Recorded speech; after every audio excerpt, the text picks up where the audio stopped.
pleasure to have you here tonight for our stadium dedication. My name is Vanessa Berger. I'm a board member and a member of the Athletic Campaign Steering Committee, and it is now my pleasure to introduce Coach Don Seidenstricker.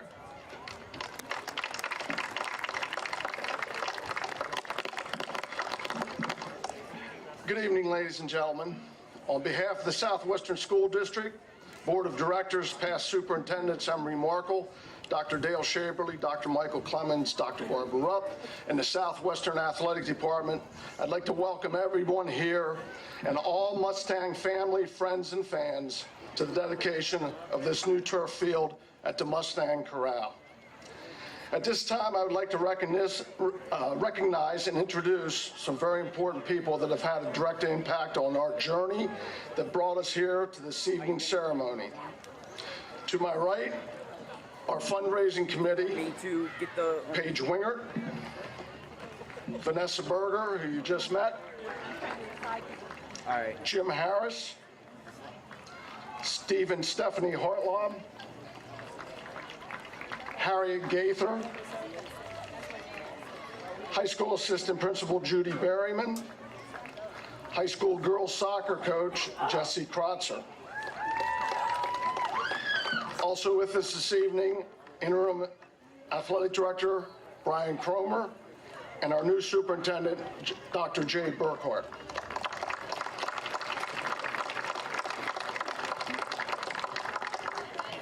Other members of the committee that could not be here this evening, Tasha Brodbeck, who's currently with our field hockey team, coaching, Mr. Tom Mao, Mr. Brian Groft, who is fighting a lot of life battles at this time, Mr. John Beal, Coach Doug Worley, Coach Chris Heilman, Coach Mackenzie Wilderson, Coach Holly Long, and Coach Clayton Wilcox round out the Capital Fundraising Committee.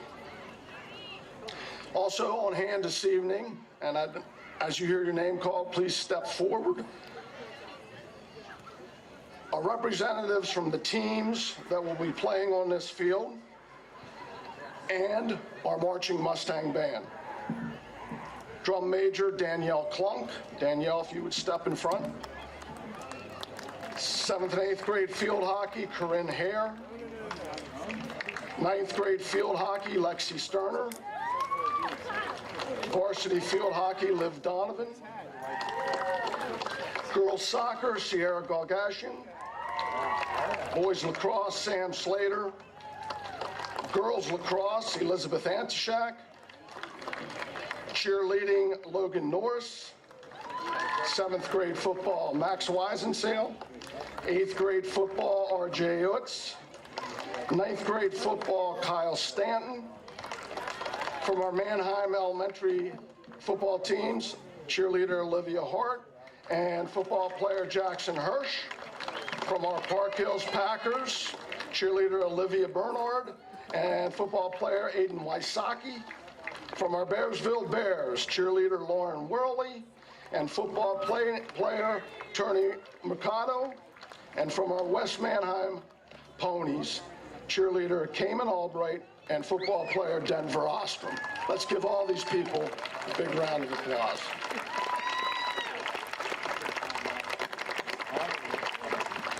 I've been given 10 minutes here tonight, and I think I've already blown 4, so I'm going to try to do my best to get through this. I'd like to remind everybody that this is a kickoff of our capital fundraising program as well as the kickoff of this turf field.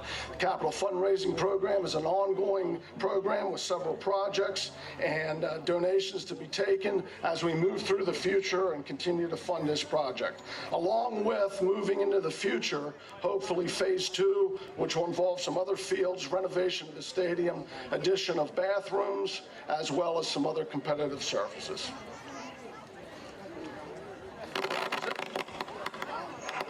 Love it. When When I was asked to share a few comments, my initial thought was I'd be part of a bigger group. And when I found out I was going to be the singular person down here this evening, I got a little bit nervous. Because you see, for 26 years, I had to speak in front of a bunch of young men in that high school before taking the field. And I can tell you that I've never been this nervous before. I'm going to do my best to put in perspective the significance of this field and the addition to our athletic programs and our community at large. To the parents, most importantly, and those of us know this, for our outdoor sports, so many of them play at 4 o'clock in the afternoon varsity competition.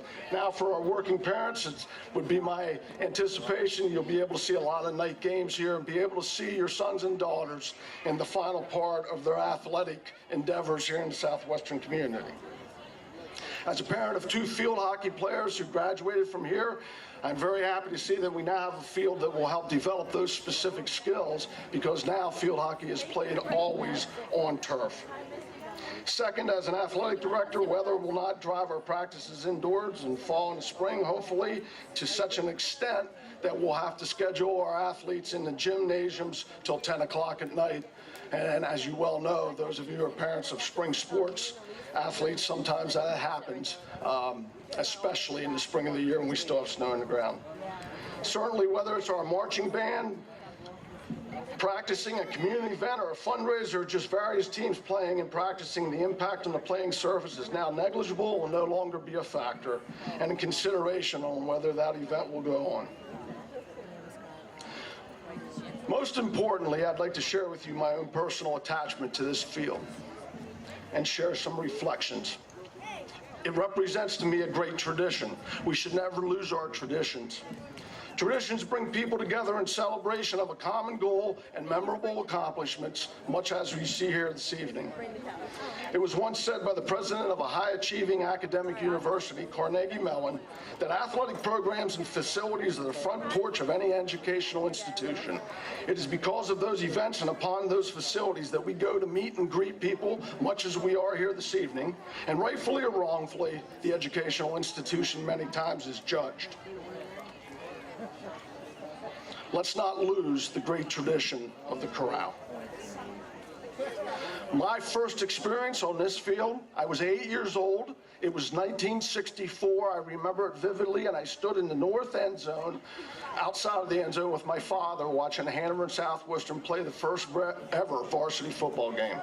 It was supposed to be a game dominated by the Hanover Nighthawks. Southwestern proved on that night that they would be game and worthy. The game ended in a 6-0 moral victory, although it was a loss for the Mustangs, and I remember vividly the white uniforms walking off with the blood. And saying to my father, "It's a pretty intense game," and he said, "Yes, it is."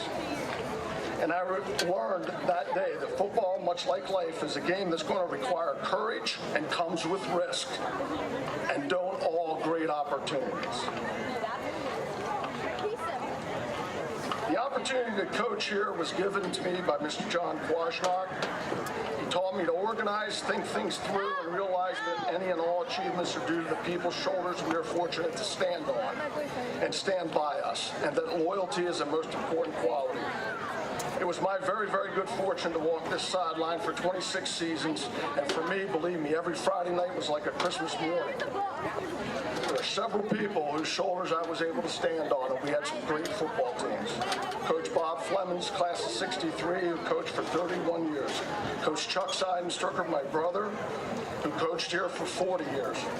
Coach Don Brady, class of '71, who coached for 20 seasons. Coach Bob Shue, class of '72, who coached for 35 years. And Coach Tom Long, 38 years in service to the Mustang community as a coach for 3 different sports and assistant athletic director. I remember vividly the games, and to try to capsulize would be an injustice to all the other teams I don't mention, and we don't have that kind of time. But I will tell you, I'll never forget our first outright title in 1982. I will never forget the end of 1990 when DeLone Catholic was undefeated. We were undefeated, and we sold over 8,000 tickets. And we came away from that game with a 10-8 victory in our first undefeated team. You can see that picture in the program. Back-to-back, 1994, 1995 undefeated regular season teams, and in 2000 beating a much larger Reading High School on our field and getting into the first ever District 3 Quad A semifinal. Being selected at the end of the 90s, the Corral was listed as the most intimidating place to play in the York Adams Conference. I was most proud of that, and so were the kids, as we had t-shirts made for that season dedicating this as "We're the reason you're afraid of the dark." 3 teams will stand up. 2006, 2009, 2011, and this is why. In 2006, we were expected to run the table, and we started with a loss. We lost to Gettysburg and did not lose the rest of the season, made a district run to the 3A district championship by beating Cumberland Valley, who had 14 consecutive, by beating Manheim Central, who had 14 consecutive district championships, and I've never heard this place that loud. 2009 was our 50th anniversary team, and we started out with 2 losses in the first 3 games, but finished the rest. The 50th anniversary team and the roll call of decades, and for all the athletes here that participated in that, you know what a great moment it was. And in 2011, we started a comeback after starting the season 2-2, pulling together. We won our 16th championship in the face of odds and some personal team tragedy. There was a sign at the end, and it exemplifies those 3 teams. It was always recognized by Mr. Phil Hempfing, a longtime assistant superintendent at Southwestern. And the sign says, "The challenge is inevitable and defeat is optional." Indeed, it has taken the sacrifice of many, and you see many of the people here, and a few years of setbacks to get to this point. But persevere we have on behalf of our Mustangs, and the challenge of bringing turf to the Mustang Corral has been overcome. At this time, would all Southwestern past athletes, band members, managers, and traders please stand? All Southwestern past and present athletes, band members, and managers, please stand up.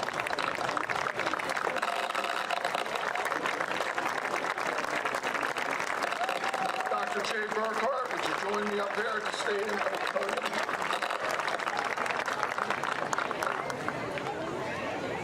I've been known for running with scissors when I was a kid and not playing well with others, so I'm going to let you take care of that. As we go to the ribbon, as we cut the ribbon for this stadium, let us remember all those great traditions, having the necessary courage and passion and perseverance in order to work.